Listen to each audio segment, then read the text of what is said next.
ಮನೇಲಿ ಟ್ರೈ ಮಾಡಿ ಕಮೆಂಟ್ ಅಲ್ಲಿ ಹೇಗ್ ಮಾಡೋದು ಅಂತ. ಕರ್ನಾಟಕ ಸೈಡ್ ಅವರಿಗೆಲ್ಲ ಎಣ್ಣೆ ಬದನೆಕಾಯಿ ಅಂತಂದ್ರೆ ಮಾಮೂಲಿ.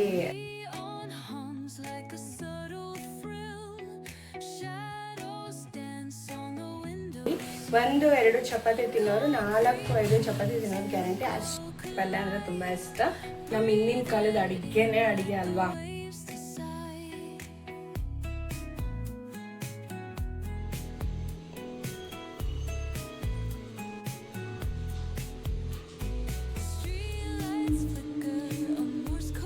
ಹಾಯ್ ಎಲ್ರಿಗೂ, ಹೇಗಿದ್ದೀರಾ ಎಲ್ರು? ನಾನು ಕೂಡ ತುಂಬಾ ಚೆನ್ನಾಗಿದ್ದೀನಿ. ನಾನು ನಿಮ್ಮನೆ ಮಗಳು ಶ್ವೇತಾ, ನಿಮ್ಮ ಜೊತೆಗೆ ಇವತ್ತು ನಾನು ಎಣ್ಣೆ ಬದನೆಕಾಯಿ ಮಾಡೋದು ಹೇಗೆ ಅಂತ ತೋರಿಸ್ಕೊಡ್ತಾ ಇದ್ದೀನಿ. ಸೊ ನೋಡಕ್ ರೆಡಿನ? ಹಾಗಾದ್ರೆ ಬನ್ನಿ ಹೇಗೆ ಮಾಡೋದು ಅಂತ ನೋಡೋಣ. ಅದಕ್ಕಿಂತ ಮುಂಚೆ ಅದಕ್ಕೆ ಏನೇನು ಬೇಕಾಗತ್ತೆ ಅಂತ ನೋಡ್ಕೊಂಬರೋಣ. ಬದನೆಕಾಯಿ ತೊಗೊಂಡಿದ್ದೀನಿ. ನಾನು ಒಂದು 6-7 ಬದನೆಕಾಯಿ ತೊಗೊಂಡಿದ್ದೀನಿ. ಈ ಬದನೆಕಾಯಿನ ರಾಯದುರ್ಗದ ಬದನೆಕಾಯಿ ಅಂತ ಹೇಳ್ತಾರೆ. ಒಂದು 6-7 ತೊಗೊಂಡಿದ್ದೀನಿ. ಕುಶನಿ ಪೌಡರು, ಕಡಲೆ ಪೌಡ್ರು, ಹಾಗೆ ಉಪ್ಪು ರುಚಿಗೆ ತಕ್ಕಷ್ಟು, ಖಾರ ನಿಮಗೆ ಎಷ್ಟು ಬೇಕಾಗುತ್ತೋ ಅಷ್ಟು. ಕೆಲವೊಬ್ರು ಖಾರ ಜಾಸ್ತಿ ತಿನ್ನೋದ್ರಿಂದ ಖಾರ ಜಾಸ್ತಿ ಯೂಸ್ ಮಾಡ್ಬೋದು. ಹಾಗೆ ಕಡಲೆ, ಬೆಳ್ಳುಳ್ಳಿ, ಒಗ್ಗರಣೆಗೆ ನಾನು ಇಲ್ಲಿ ಈರುಳ್ಳಿ ಮತ್ತು ಕರಿಬೇವನ್ನ ತೊಗೊಂಡಿದ್ದೀನಿ. ಹುಣಸೆಹಣ್ಣು ಸ್ವಲ್ಪ ಸಾಕಾಗತ್ತೆ, ಅದನ್ನು ನೀರಲ್ಲಿ ನೆನೆಸ್ಬಿಡೋಣ ನಾವು. ಏನೇನು ಬೇಕಾಗುತ್ತೆ ಅಂತ ನೋಡ್ಕೊಂಡ್ಬಂದ್ರಲ್ವ, ಈಗ ಹೇಗೆ ಮಾಡೋದು ಅಂತ ನೋಡ್ಕೊತಾ ಹೋಗೋಣ ಸ್ಟೆಪ್ ಬೈ ಸ್ಟೆಪ್. ಫಸ್ಟು ನಾನು ಹಣ್ಣನ್ನು ನೆನೆ ಹಾಕ್ತೀನಿ ನೀರಲ್ಲಿ.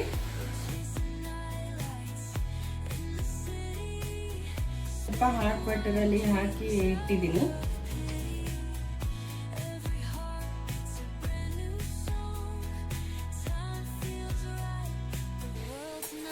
ಶೇಂಗಾನ ಫಸ್ಟು ಫ್ರೈ ಮಾಡ್ಕೊಳ್ಳೋಣ.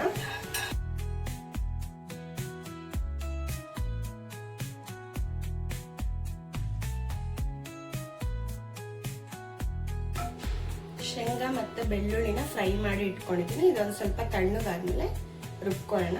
ಅಷ್ಟರೊಳಗೆ ನಾವು ಬದನೆಕಾಯಿನ ಹೆಚ್ಚಿಟ್ಕೊಳ್ಳೋಣ.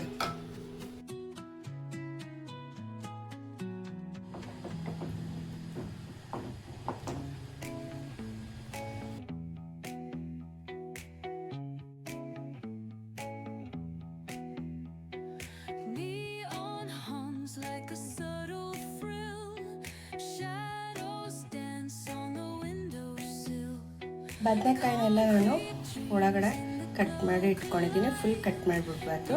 ಆಮೇಲೆ ಈ ಜುಟ್ಟು ಇಷ್ಟ ಆದರೆ ಎತ್ಕೋಬೋದು, ಇಲ್ಲಾಂದರೆ ತೆಗಿಬೋದು. ಬಟ್ ಹೆಣ್ಕಾಯಿಗೆ ಇದ್ರೆ ಚೆನ್ನಾಗಿರುತ್ತೆ. ಬಟ್ ನೀಟಾಗೆ ತೊಳ್ಕೊಂಡಿರಿ ಅಷ್ಟೆ. ಈಗ ಇದಕ್ಕೆ ತುಂಬಕ್ಕೆ ಮಸಾಲೆನ ರೆಡಿ ಮಾಡ್ಕೊಳ್ಳೋಣ.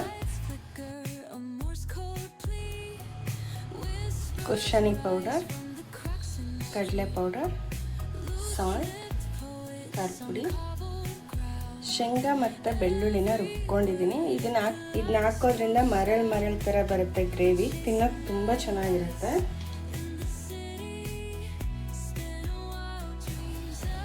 ಈಗ ಇದೆಲ್ಲ ಹಾಕ್ಕೊಂಡಿದ್ದೀವಲ್ಲ, ಈಗ ಹುಣಸೆ ಹಣ್ಣನ್ನ ಎಂಟ್ಕೊಂಡು ಮಿಕ್ಸ್ ಮಾಡ್ಕೊಳ್ಳೋಣ. ಇದನ್ನ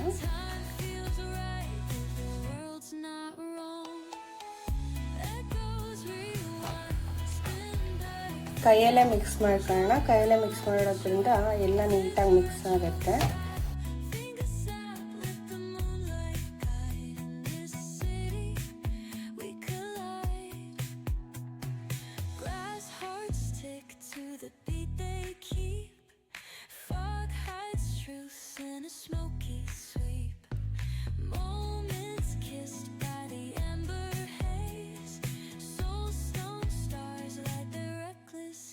ಇದನ್ನು ಕಾಯಿಸ್ಕೊಳ್ಳೋ ಟೈಮಿಗೆ ಬದನೆಕಾಯಿನ ನಾವು ನೀರಲ್ಲೇ ಹಾಕಿ ಇಡಬೇಕು. ಹಾಗಾದರೆ ಕಲರ್ ಚೇಂಜ್ ಆಗಲ್ಲ.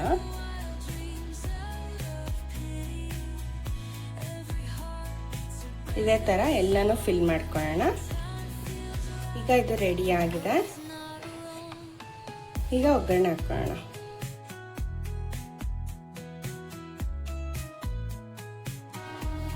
ನಾವಿಲ್ಲಿ ಎಣ್ಣೆ ಬದನೆಕಾಯಿ ಮಾಡೋದ್ರಿಂದ ಎಣ್ಣೆ ಸ್ವಲ್ಪ ಜಾಸ್ತಿ ಬೇಕಾಗತ್ತೆ. ಸ್ವಲ್ಪ ಸಾಸಿವೆ, ಸ್ವಲ್ಪ ಜೀರಿಗೆ, ಕರಿಬೇವು,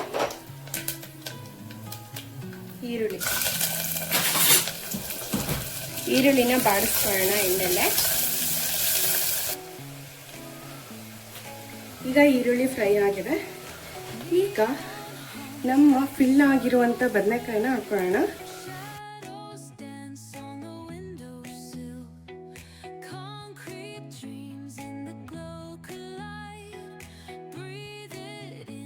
ಸ್ವಲ್ಪ ಎಣ್ಣೆಲಿ ಬಾಡಿಸ್ಕೊಳ್ಳೋಣ. ತಕ್ಷಣನೇ ನೀರು ಹಾಕ್ಬಿಡ್ಬೇಡಿ, ಇದೊಂದು ಸ್ವಲ್ಪ ಬಾಡ್ಕೊಳ್ಳಿ.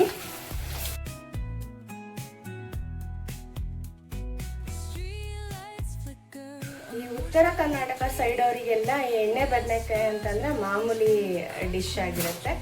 ಬಟ್ ಕೆಲವೊಬ್ರು ಈ ಡಿಶ್ನ ಮಾಡೋದಿಲ್ಲ. ಅಂಥವ್ರು ಟ್ರೈ ಮಾಡಿ ನೋಡಿ. 1-2 ಚಪಾತಿ ತಿನ್ನೋರು 4-5 ಚಪಾತಿ ತಿನ್ನೋದು ಗ್ಯಾರಂಟಿ. ಅಷ್ಟು ಚೆನ್ನಾಗಿರುತ್ತೆ ಎಣ್ಣೆ ಬದನೆಕಾಯಿ ಪಲ್ಯ. ಅದರಲ್ಲೂ ಚಪಾತಿಗಿಂತ ರೊಟ್ಟಿಗಂತೂ ಸಖತ್ತಾಗಿರುತ್ತೆ. ಇದೀಗ ಎಣ್ಣೆಲಿ ಫ್ರೈ ಆಗಿದೆ. ಗ್ರೇವಿ ಕಲಿಸಿದಾಗ ಪ್ಲೇಟಲ್ಲಿ ಸ್ವಲ್ಪ ಗ್ರೇವಿ ಉಳ್ಕೊಂಡಿರುತ್ತೆ, ಅದನ್ನ ವಾಟರಲ್ಲಿ ಮಿಕ್ಸ್ ಮಾಡಿಬಿಟ್ಟು ಹಾಕೊಳ್ಳೋಣ.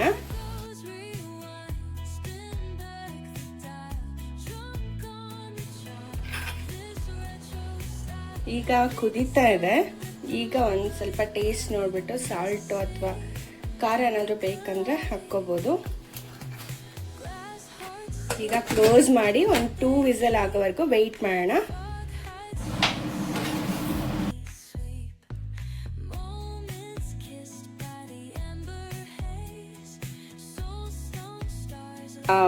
ಎಷ್ಟು ನೀಟಾಗಿ ಬಂದಿದೆ ನೋಡಿ. ಎಣ್ಣೆ ತೇಲ್ತಾ ಇದೆ ಮಾತ್ರ. ಬದನೆಕಾಯಿ ಅಂದಮೇಲೆ ಅಷ್ಟು ಎಣ್ಣೆ ಇರಲೇಬೇಕಲ್ವಾ. ಗ್ರೇವಿನೂ ನೋಡಿ ಮರಳು ಥರ ಎಷ್ಟು ಚೆನ್ನಾಗಿ ಬಂದಿದೆ ಅಂತ.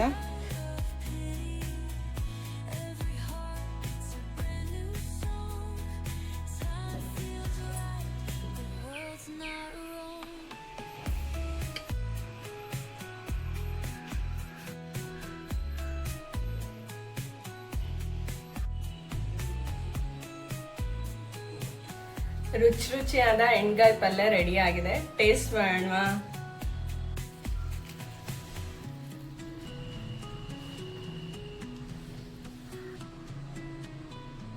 ಪಲ್ಯ ಅಂದ್ರೆ ತುಂಬಾ ಇಷ್ಟ.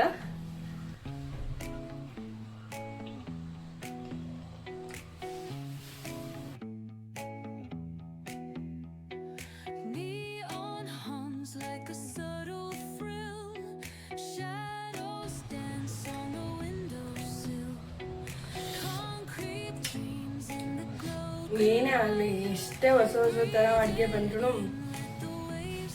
ನಮ್ಮ ಹಿಂದಿನ ಕಾಲದ ಅಡುಗೆನೇ ಅಡುಗೆ ಅಲ್ವಾ. ಸಖತ್ ಟೇಸ್ಟಾಗಿ ಬಂದಿದೆ. ನನಗೆ ರಿವ್ಯೂ ಕೊಡೋಕ್ಕಿಂತ ಮುಂಚೆನೇ ಅಷ್ಟು ತಿಂದ್ಬಿಡೋಣ ಅಂತ ಅನ್ನಿಸ್ತಿದೆ. ಅಷ್ಟು ಚೆನ್ನಾಗಿ ಬಂದಿದೆ, ಮಾತ್ರ ಸಖತ್ತಾಗಿ ಬಂದಿದೆ. ಮನೇಲಿ ಟ್ರೈ ಮಾಡಿ ಕಮೆಂಟಲ್ಲಿ ಹೇಗೆ ಬಂದಿತ್ತು ಅಂತ ತಿಳಿಸಿ. ಹಾಗೆ ಈ ಉತ್ತರ ಕರ್ನಾಟಕ ಶೈಲಿಯ ಅಡುಗೆನ ಯಾರೆಲ್ಲ ಇಷ್ಟಪಡ್ತಾರೋ ಅವರಿಗೆ ಈ ವಿಡಿಯೋನ ಶೇರ್ ಮಾಡೋಣ ಖಂಡಿತ ಮರಿಬೇಡಿ, ಆಯ್ತಾ. ಇದೇ ತರ ಹಳೆ ಕಾಲದ ರೆಸಿಪಿಗಳು ಬೇಕಾ, ಹಾಗೆ ತುಂಬಾ ಈಸಿ ಅಂಡ್ ಸಿಂಪಲ್ ಆಗಿರ್ಬೇಕಾ? ಹಾಗಾದ್ರೆ ಇನ್ಯಾಕ್ ತಡ, ಈಗಲೇ ನನ್ನ ಚಾನೆಲ್ನ ಸಬ್ಸ್ಕ್ರೈಬ್ ಮಾಡ್ಕೊಳ್ಳಿ. ಮತ್ತೆ ಸಿಗೋಣ ನೆಕ್ಸ್ಟ್ ಬ್ಲಾಗ್ ಅಲ್ಲಿ. ಅಲ್ಲಿವರೆಗೂ ಟೇಕ್ ಕೇರ್, ಸ್ಟೇ ಸೇಫ್ ಅಂತ ಹೇಳ್ತಾ ಬಾಯ್.